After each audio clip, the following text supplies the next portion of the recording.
All right. Good morning, sorry friends. This the Middleman, and once again, y'all coming at you again from Walker Studio back here in Studio B. We want to say that we give God all the praise and all the honor, give Him all the credit. We just want to say we want to thank Him for life, health, and strength. Thanking Him for His weather it is, and we also want to thank all our cyber friends. You are all our inner circle. As you see in the title of my video this morning, I didn't do a video last night. As a matter of fact, I did a better part of sleep on the better part of last night, and I did happen to come by tonight. I took a look at a couple of videos, and I ran across a video, a 2 hour, in a 2 hour and a half long video of an interview with Jimmy Jam and Terry Lewis. Those of you from my generation should know something about these two great music producers. They come back from the era of the Morris Day, the Prince, Time, Janet Jackson. They did a lot of work with Janet Jackson, and matter of fact, I believe it was a gentleman that we also affectionately call the Black Godfather, Clarence Avant. In other words, Clarence Avant is a very well-known mastermind of many things, and he, if I'm not mistaken, I think it was Clarence that put Jimmy Jam and Terry Lewis with Janet and made Janet so big in the 80s. And y'all know in the 80s, I'm a child of the 80s. I'm a child of the 60s, but I grew up during the 80s and had my college days and everything, and I was mostly influenced by a lot of music during it. Even though I was influenced with the music of the 60s and 70s, no doubt about that. But it was the music of the 80s and where in my heyday. Those were my high times. In other words, those were the times that when I was tasting the world at that time. If you wanted it going to put it on down, I'm just going to be honest with you. During my days of the 80s of when I was mostly in the world. Mostly in the world. I'm talking about in every way. I don't put no slack on it in no possible means. I put no slack on it. I was wide open during the 80s. But I wanted, as you see the title of the video, it says that music production and the church. Cause y'all know that I am a music, I'm a church musician, and I've been doing that now for like the last 27 years, and ever since I got out of the military, came back home to South Georgia, basically been doing just that. And I just wanted to say that to the masses, and I was listening, as I was listening to Terry Lewis and Jimmy Jam on this interview, a great interview. If y'all haven't checked it out, look on YouTube for it. And I should have got the title of the video, but nevertheless, just do a search for Terry Lewis and Jimmy Jam on it, and I'm quite sure that interview will come up, and listen to it. All of you that are into music, I would behoove you to listen to that if you want to grab some great ideas on just what music production is and what it's not. I enjoy stuff like that. I love documentaries anyway, and especially personal interviews with stars and big superstars like the old cat. Jimmy Jam and Terry Lewis are two big names in the music industry as far as music production is concerned. But I also want to say this as far as what little bit that I do know about music, and I agree with everything that they say, even though I know what they're talking about, even though a lot of facets that in a lot of areas that they talked about that I have not been involved in one-on-one per se, but I do know what they're talking about. They talked about some of the equipment that was involved in some of their productions and everything, like the Linn drum, the 808, now the MPC. Those actual instruments I never did own. I do not own them. Even now, I do not own them. But I have owned some keyboards and computers, laptops, desktops. Some of the software I've used it. I've used some of the software, and so I've been privy to a lot of the technology. But it's one thing that these guys said that I totally agree with. If you do not keep up with the technology, you will be left behind. You should never look down and frown on stuff that just because you do not understand it. It behooves you, if you are into something, you better learn it. I tell people that all the time. Some people don't want to learn nothing new. They stuck. I would say they stuck in one way of doing things, that they're not open minded enough to learn the technology. Well, you're gonna be left behind. And this is what Terry made. So I think Terry made the comment or mostly about that, about the technology of things. And then you got your different musicians like me. I'm a keyboard player primarily. I'm a primarily keyboard player, but that doesn't mean I shouldn't try to play the guitar. That should mean I shouldn't try to play the bass. That should mean I shouldn't try to play some drums. The more instruments you play, the more you learn, the better, the more rounded, the more well-rounded you're gonna be in order to be a great music producer. You'll be able to do these things on your own or by yourself without the assistance of a lot of other people. Cause believe you me, many men have found out a lot of times you're not gonna have no assistance from nobody. You're gonna have to do the thing by yourself eventually anyway, and I can attest to that. So quite naturally, it would be better for you to learn to know how to use all of this technology to your advantage, and you won't need a whole lot of people. Jimmy Jam was talking about how Prince done all his instruments. Said Prince would make you put down your own instrument because the boy was just that good. He meant to learn other things, even though he was a good keyboard player. But when they looked at him play the guitar, he was an even greater guitar player because he did not sit around and wait for somebody else to do things for himself. He did it. He went and learned things for his own self. That's what Prince did, and he played all of the instruments. He played the keyboards. He played the guitar. He played the drums. He did all. Prince could do it all. That was Jimmy Jam let the cat out of the bag on the interview. That Prince played all of his tracks on his production, and I think that was amazing. And that is a great way to be. And so this is how come I said that the music productions and the church. I got some in these last 27 years of playing in the area for different choirs and different churches, and I've met some amazing people. I've met some amazing, outstanding choir members, some singers, some not so great, but on the better half, I've met a lot of one that actually could belt out some vocals. They got great voices, but now that was inside of the church. Now, if you try to get them outside of the church and to get them in a studio, you got a problem. And see, this is the thing that I never understood. Why would anybody that would have talent not be willing to try to use it? But oh brother, I have seen a whole lot of that. Oh my God, I've seen so much of that since I've been out of college. And cause like I said, during the time when Jimmy Jam them and they was tearing it up back in the 80s and the early 80s, 82, 83, those were my college years. And I was just then getting in. Cause see y'all, I only took my first piano lessons in Halloween of 1981. That's when I started my first piano lesson. However, now that wasn't my only exposure to music. I had been exposed to music all my life. And from the elementary school level, I was in something called a rhythm. What we had something called the rhythm band. I think it's something like that there, but that been so long, y'all. That been about 50 years or more. But at any rate, I was in that, and I was always exposed to music, and I was taught music. In other words, one of our neighborhood sweethearts and our teacher and our church musician at that time, in which I was in the junior choir at that time. Her name was Miss O.P. Prather. Those of you local know who I'm talking about.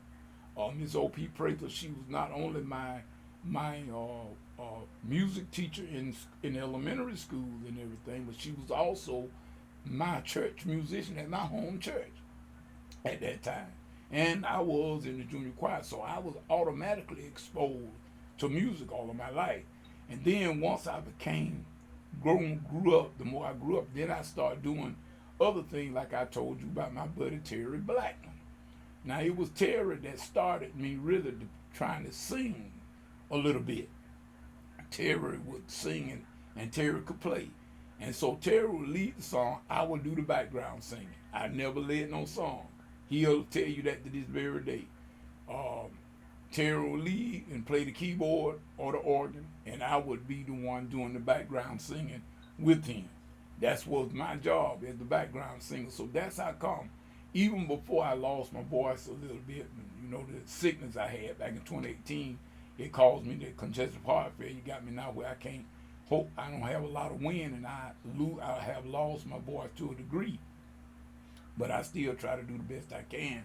But it was Terry would tell you, this is one of the reasons why I can lead songs. Now, I grew up to know how to lead songs by being a great background singer. And this is what I try to tell all of my choir members, the one that I've ever taught. I taught them that if you want to be a great leader, you got to first learn how to follow.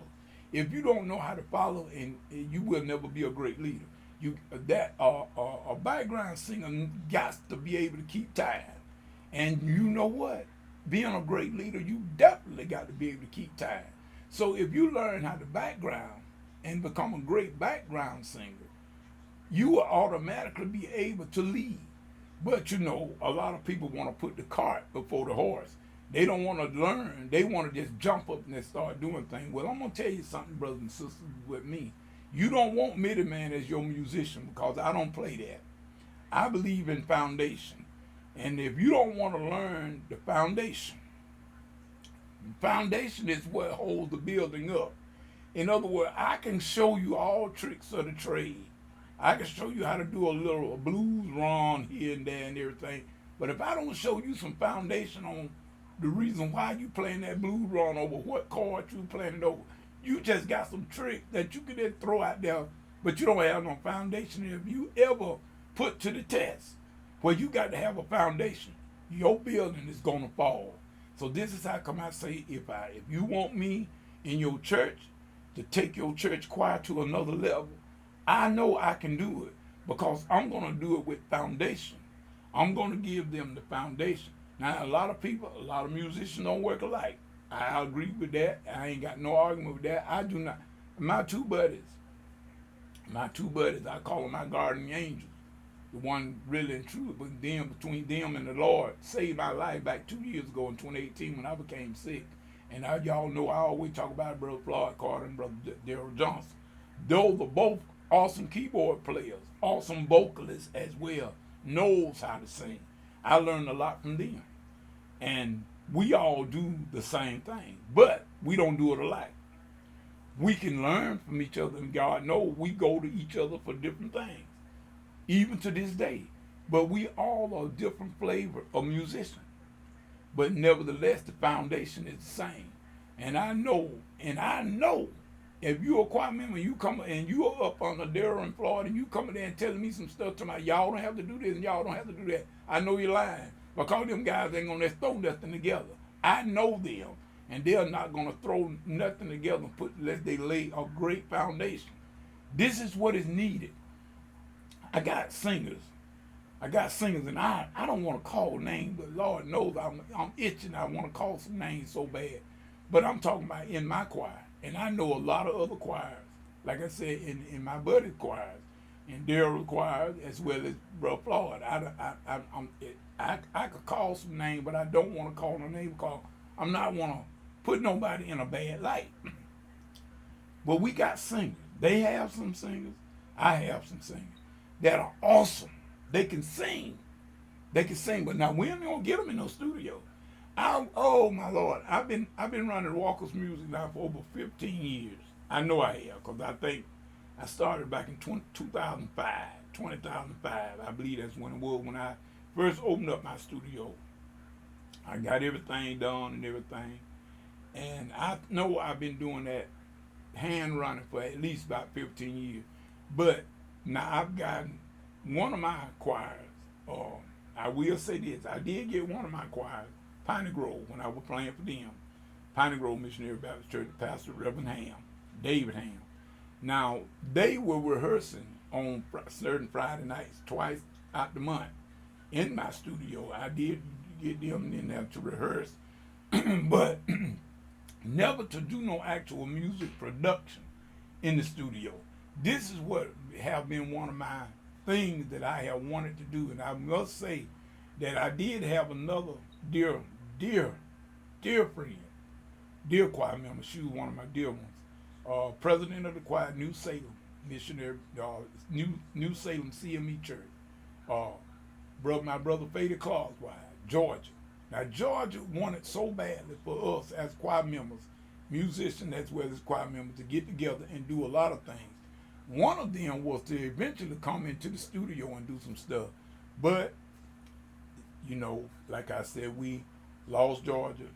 We lost Georgia back in 2013. And it was right after the year I lost my sister. And we was devastated about that. Everybody was. We loved Georgia. Georgia was very upbeat. Georgia was very upbeat. I mean, you cannot be down around Georgia.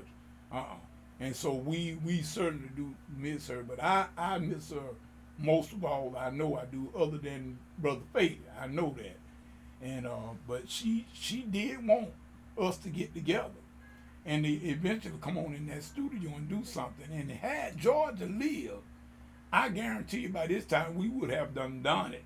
You know, we would have done at least one track in the studio by now. But other than that, like I said, I just wanted to give that shout out to Georgia for being such an upbeat person.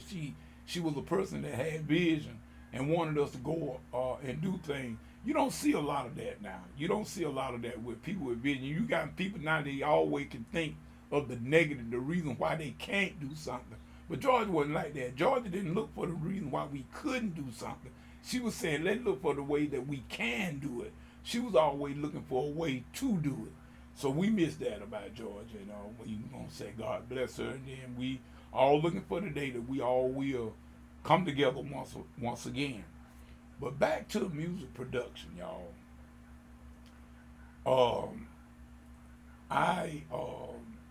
Like I said, I came in on the game late in life, but nevertheless, I did come and I arrived, and I know exactly what it takes to put your choir together.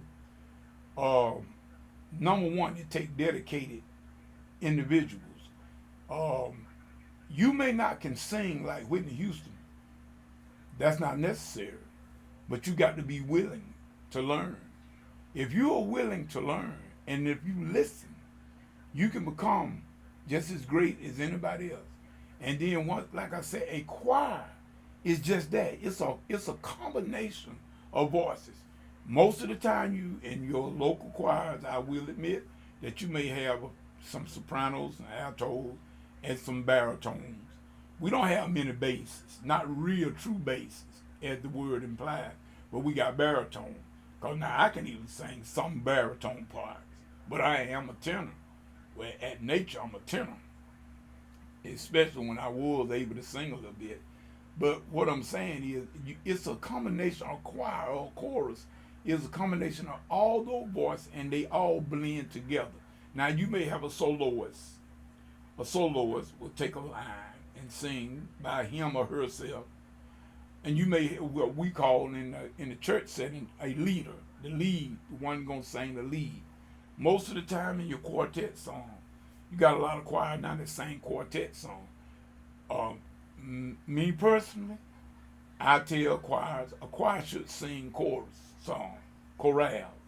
In other words, they sound better at doing that. But a lot of choirs now, they like to sing quartet songs. And they get one person that do the lead, and then the choir just come back in on the backbeat of the, doing the backbeat and everything, and singing quartet style on a chorus basis. It will work, but most of the time, if you a choir is not fit for quartet. It's not. But now I got some would argue with me on that there, but you know I ain't gonna argue with it. I'm just gonna tell you I can show you where a choir song fits on a choral basis and not a quartet. Quartet is what it said, 4 voices. In a quartet you got 4 voices. But nevertheless, we just saying that we are. I was glad to see this video by Terry Lewis and Jimmy Jam. I remember them from back in the 80s, and the old guy was tough and still are. I don't know. I haven't kept up with them lately. I don't know what they are doing right now. Janet, you know, like I said, they did some production of Janet the Control album. Among other things, they did. I think they did about 3 albums, or probably more. I'm not for certain, because I went in the military during that time. After the 80s, I went into the military at the close of the 80s and early 90s, and then I kind of lost control of everything of the musical scene. So then when I came back, you know, everything was all out of whack. I don't even want to get into that. Read my book. If I can ever get my book out, y'all read the book, you'll know what I'm talking about. But at any rate, music production in the church, we, like I said, I got some singers that's inside some of my church choirs, as well as my home church at Antioch Missionary Baptist Church. I got some singers in there as well. I got in really truly all 3 of my churches, New Salem CME, Pleasant Grove AME, and my home church, Antioch Missionary Baptist Church. We got some great singers in each one of those choirs.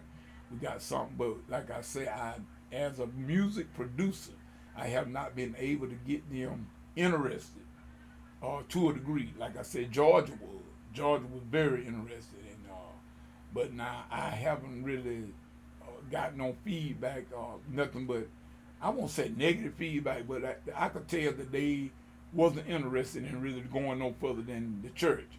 Outside the church, nobody was there, wanted to do anything for whatever the reason that was. I don't know, but I didn't try to force the issue, and I'm not trying to force it now, but I am going to tell you the truth.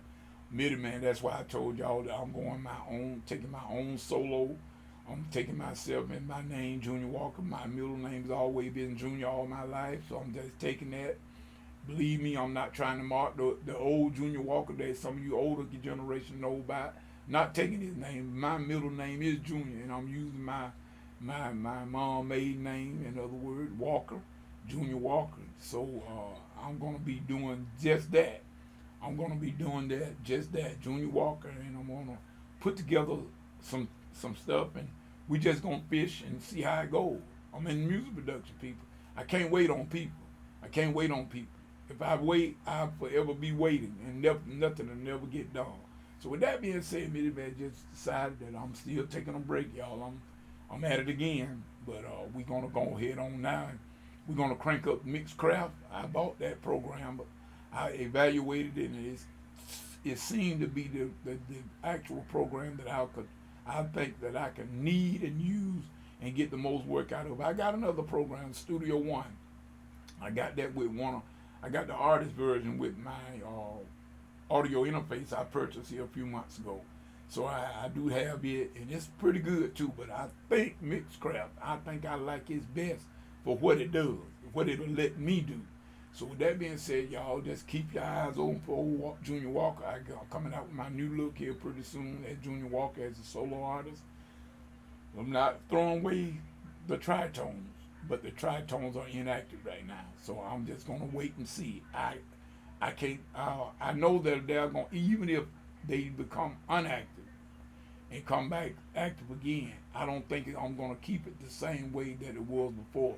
There will be some major changes, my sister and brother. You can believe that. There's gonna be some major changes from it.